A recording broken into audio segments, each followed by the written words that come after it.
வீடமைப்பு அபிவிருத்தி அதிகார சபையில் தற்காலிக சேவையில் ஈடுபட்டிருந்த ஊழியர்கள் சிலருக்கு நியமன கடிதங்கள் வழங்கும் நிகழ்வு நேற்று இடம்பெற்றது. நிர்மாணத்துறை பொறியியல் சேவை வீடமைப்பு மற்றும் பொது வசதிகள் அமைச்சர் விமல் வீரவன்ச தலைமையில் இந்த விழா நடைபெற்றது.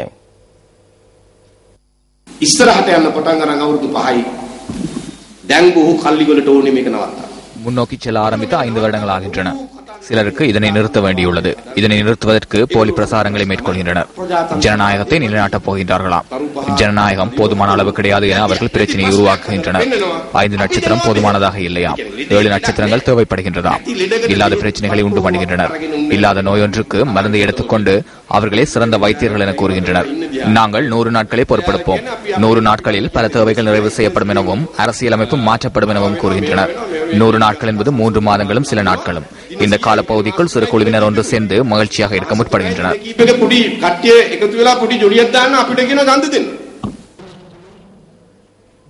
இதன்போது 468 பேருக்கு நியமன கடிதங்கள் வழங்கப்பட்டன.